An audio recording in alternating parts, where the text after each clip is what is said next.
I always hated when Daniel rushed in the mornings. He would spill coffee, forget his keys, misplace his wallet. But today, he forgot something he never left behind. His laptop. It sat open on the kitchen island, screen still glowing from the night before. He must have been in a serious hurry. Daniel wasn't just protective of that laptop. He treated it like a limb. Password locked, biometric locked, encrypted. You would think he worked for the CIA instead of some tech company. I poured my tea, trying not to feel irritated. We'd argued the night before, nothing major, just his usual "you're overthinking" routine when I told him he'd been coming home late too often. I glanced at the laptop again. A little green dot blinked at the top right corner. A notification preview. It was subtle, quick, but it was enough to make my stomach tighten. His laptop never showed previews. He turned that feature off years ago. I stepped closer, and then, the message appeared. One line. One name. And everything inside me went silent. You got home safe? Last night was intense. I can still feel you on me. My heartbeat crashed in my ears. The sender's name wasn't hidden. It wasn't coded. It wasn't a coworker.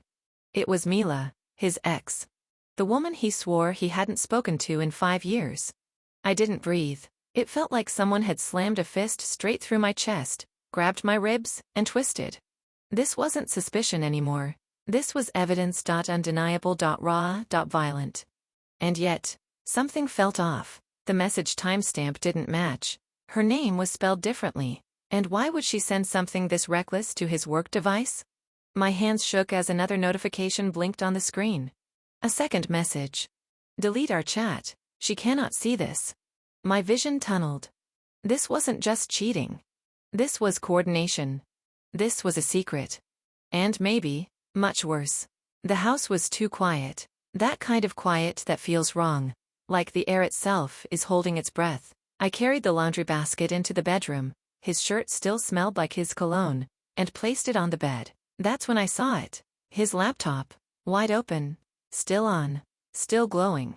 He never left his laptop at home. Not even by accident. He guarded it the way people guard secrets. But today, it sat there, unlocked. I should have walked away. I told myself, just close it. Respect his privacy. But then, ping. A notification slid across the top right corner of the screen. A message preview. I froze. The world froze. I miss you already. Last night wasn't enough. My heartbeat slammed into my ribcage. My vision blurred. My hand gripped the edge of the dresser so hard my knuckles went white. At first I thought, maybe it's spam. Maybe it's a joke. Maybe it's... Then the sender's name appeared. A woman's name. A name I didn't recognize. I clicked the message before I even realized I was doing it. And just like that, the truth opened wide. Another message appeared instantly, as if she knew he'd left. Did she notice anything this morning? You were acting different. Different. He had been. Cold, distracted. Rushing out of the house. I scrolled without breathing, each message cutting deeper. You said you'd talk to her soon. I can't keep being your secret. Last night felt real. My stomach twisted. The room spun.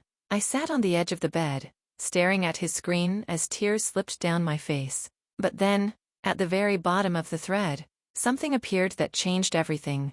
A photo. Sent last night. A blurry selfie. Taken in our house. Standing next to my husband.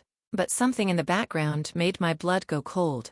It wasn't her face. It wasn't what they were doing. It was what I saw behind them. My son's bedroom door. Slightly open. A small shadow inside. Watching. My breath stopped. My child had seen something. And my husband didn't know. Everything collapsed inside me. This wasn't just betrayal. This was danger. And I had no idea how deep it went yet. My fingers hovered over the laptop's trackpad.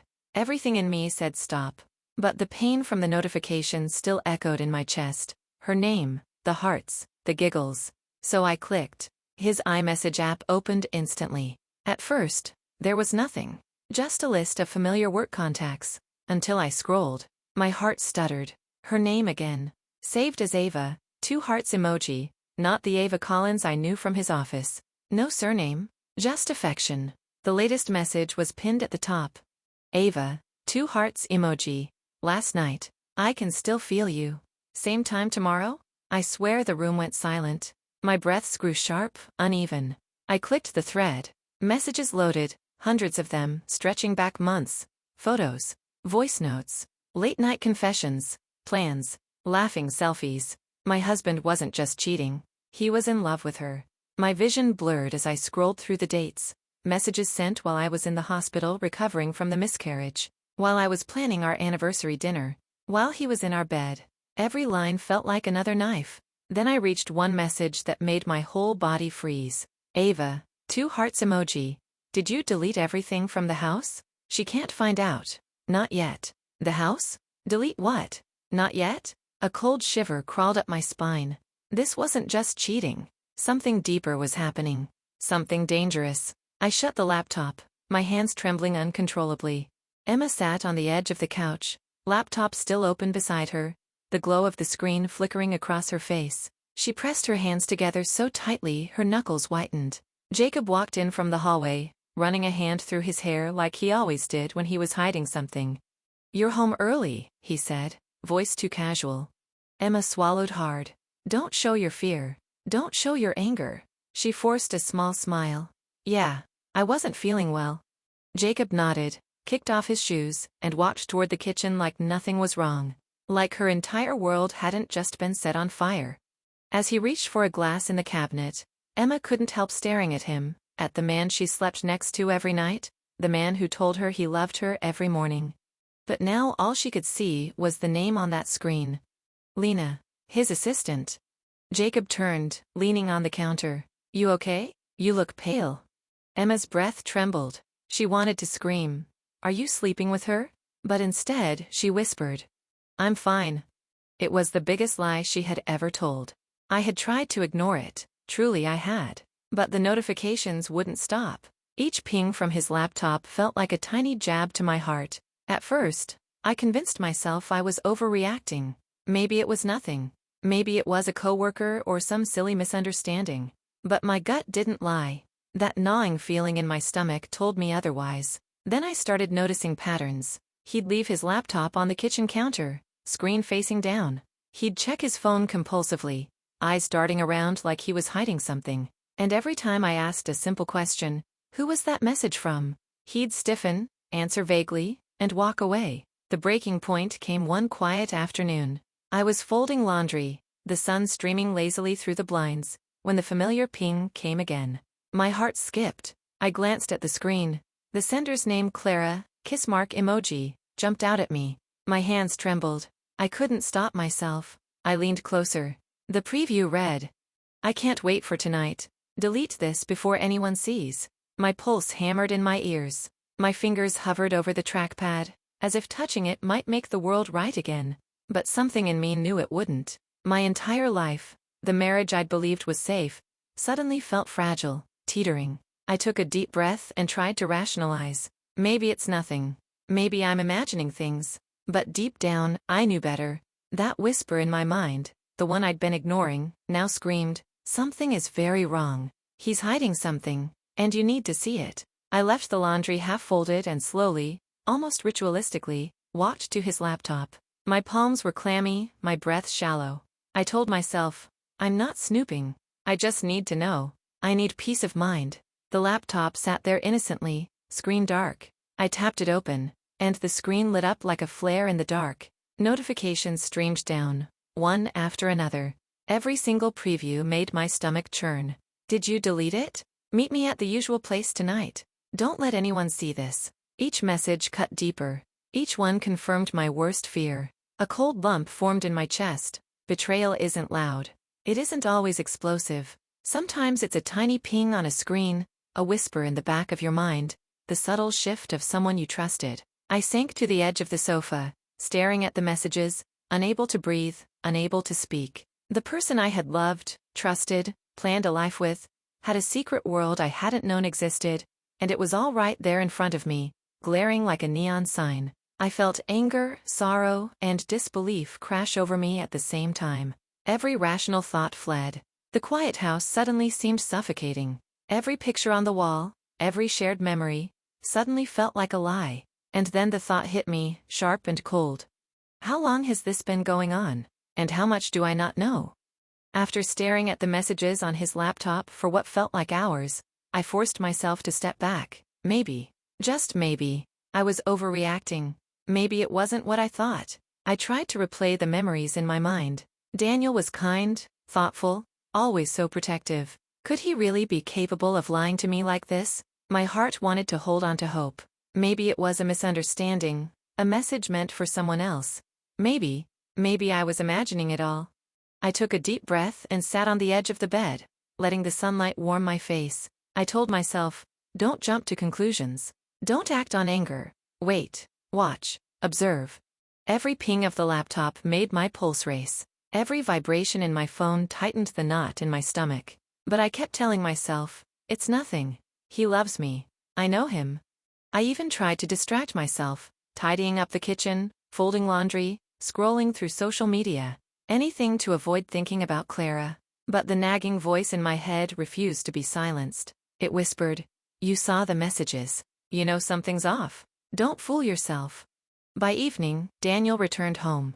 His smile was casual, effortless. He kissed me on the cheek, asked about my day, and joked about making dinner. And I forced a smile. I wanted to believe him, to pretend I hadn't seen the notifications, to pretend my heart wasn't breaking. Dinner was quiet. Every laugh felt forced, every glance suspicious. And yet, a small, fragile part of me whispered, maybe this is just a rough patch. Maybe he truly loves you. But deep down, I knew that tiny flicker of hope was fragile, like a candle in a storm. The messages had planted a seed of doubt too strong to ignore. And I realized, in that quiet kitchen, staring across at the man I loved, that hope and denial were walking hand in hand. Until the truth came crashing down. The next few days were unbearable. Daniel's behavior shifted in subtle ways that gnawed at me from the inside. He was more distant, quieter, always checking his phone when he thought I wasn't looking. He'd step out of the room when messages arrived, laugh a little too hard at texts, sometimes muttering under his breath. Every time I caught him glancing at his phone, my heart sank. I wanted to confront him, to demand answers, but fear held me back. I told myself, watch, wait, gather evidence. Don't let him see you're suspicious. Then came the small incidents that escalated my suspicion into certainty. The first time I noticed it, I was making coffee in the kitchen. His laptop pinged on the counter. He immediately jumped up from the couch, smiling casually, but his hands were shaking. He tried to laugh it off, saying, oh, it's probably work stuff, but his tone lacked conviction. I had never seen him lie like that. Later that day, I found a receipt sticking out of his jacket pocket. A hotel, in a city 30 minutes away. I froze, my breath catching in my throat. My mind raced. How long has this been happening? Who is she? I wanted to confront him immediately, but part of me was terrified of what I might discover. So instead, I watched. I observed. I paid attention to every small detail, the way his eyes flickered, the way he hurried through messages, the way he avoided my gaze. By the end of the week, the tension in the house was palpable. Every smile he forced, every joke he made, felt like a mask concealing a secret I was desperate to uncover. My emotions were a storm. Anger, heartbreak, fear, and disbelief collided within me. And I realized something chilling. This wasn't just a brief lapse. This was a pattern, escalating, spiraling, and I was trapped in the eye of the storm. By now, the little lies had become glaring inconsistencies. Daniel would forget to delete messages, leave tabs open, or answer questions vaguely. I caught him once laughing at a text, muttering a name I didn't recognize, and pretending it was nothing. My stomach twisted, a mix of rage and despair. I tried to speak to him calmly, hoping for a rational conversation.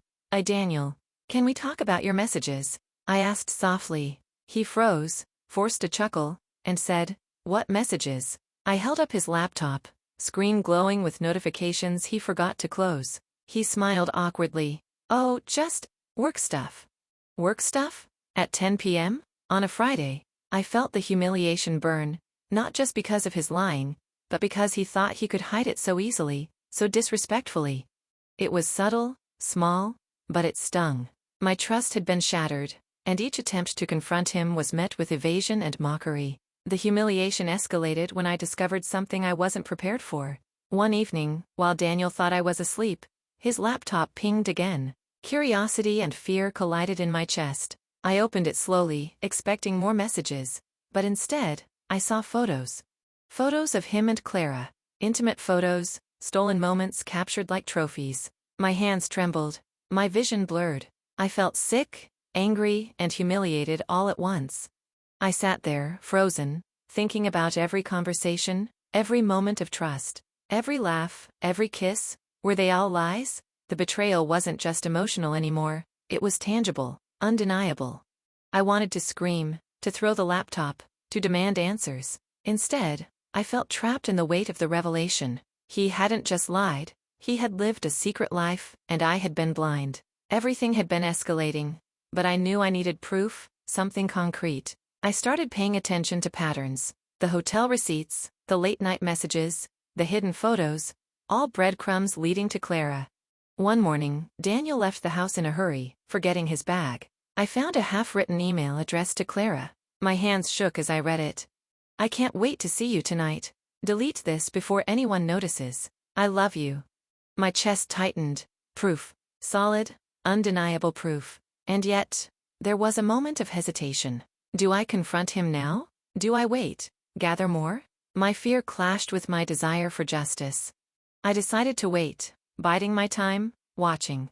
Every small misstep, every careless word he spoke became part of the puzzle. And then, the perfect opportunity would come.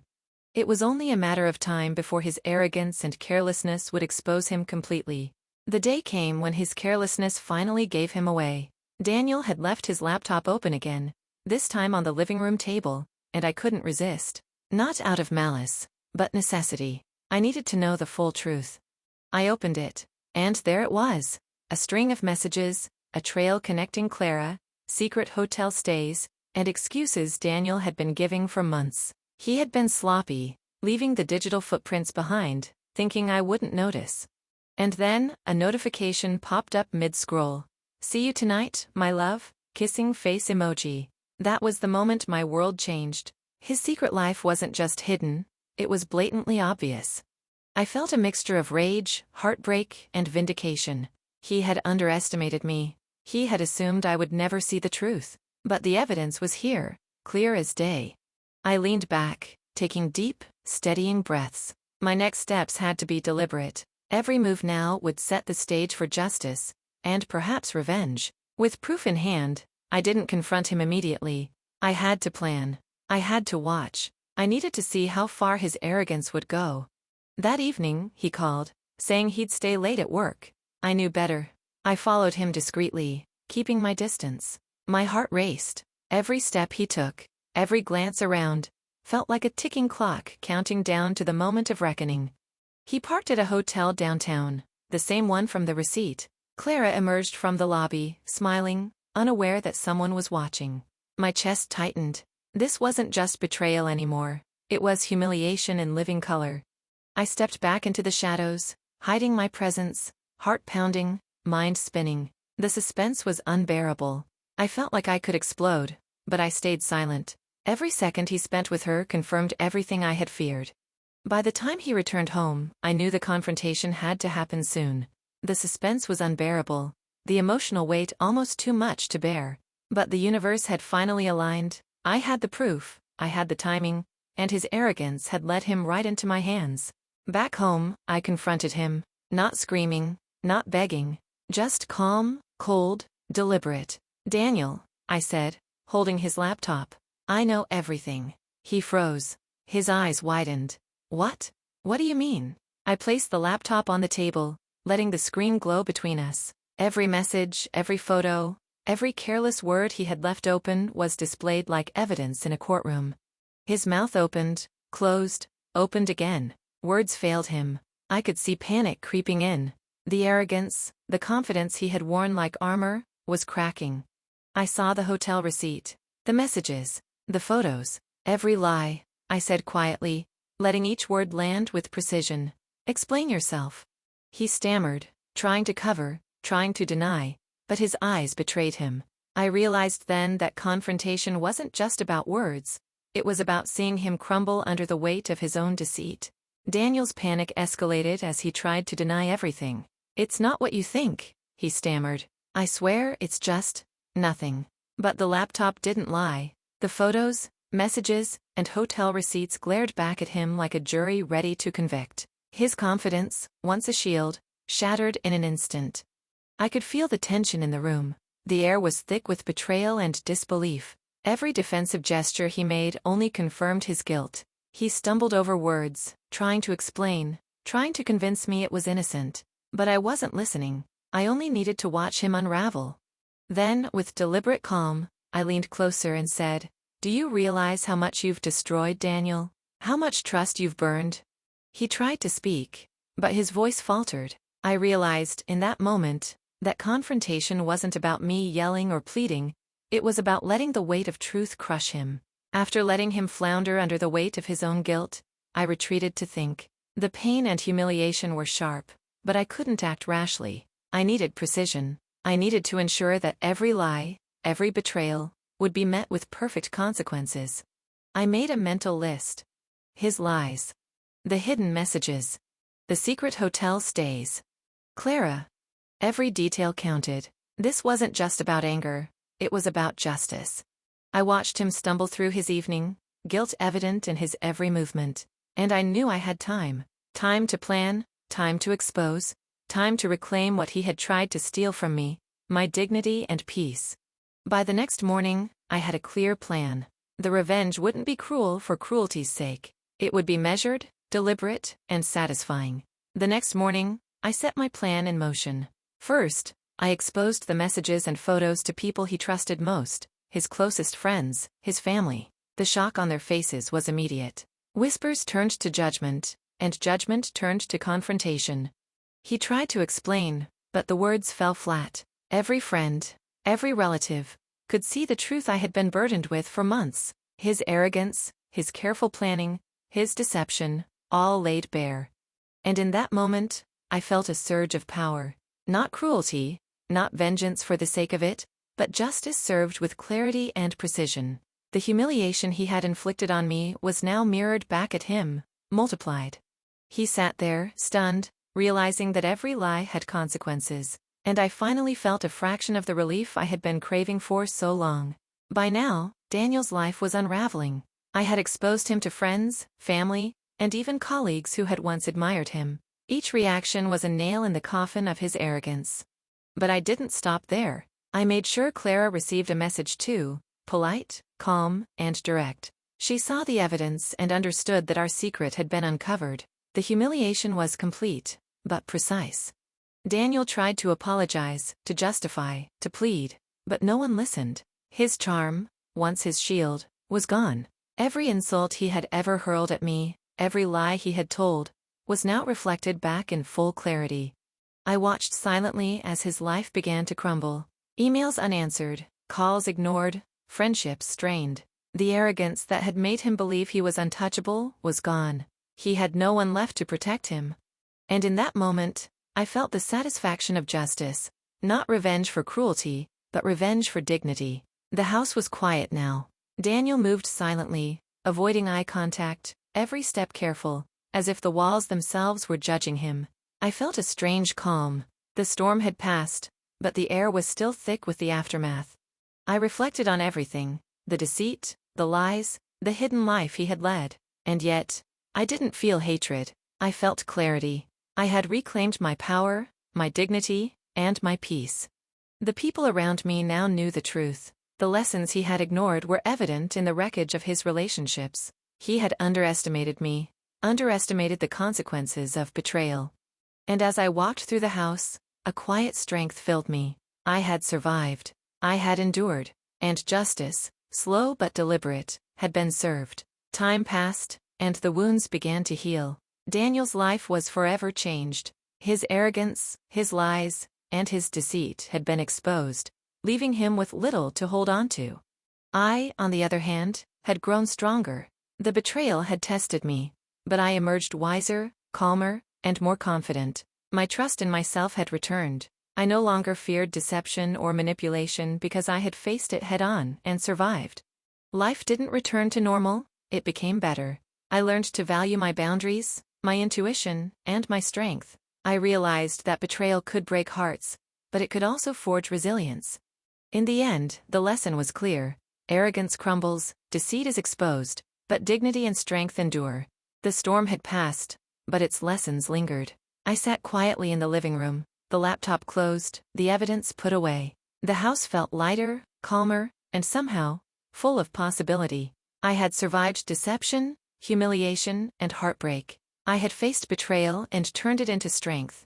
I realized something vital. Betrayal is painful, but it is not the end of your story. It is a test, one that forces you to confront deceit, reclaim your power, and stand tall in the face of heartbreak. Daniel had learned a harsh lesson, but I had learned something more profound. Strength is forged through adversity, and dignity cannot be stolen by lies. As I looked out the window at the morning sun, I felt peace for the first time in months. The past could not be changed, but the future was mine to shape. And in that moment, I knew. Arrogance crumbles, deceit is exposed, but strength and dignity endure. I closed my eyes, took a deep breath, and whispered to myself, I survived. I thrived. I am stronger than ever. The story was over, but the lesson would linger.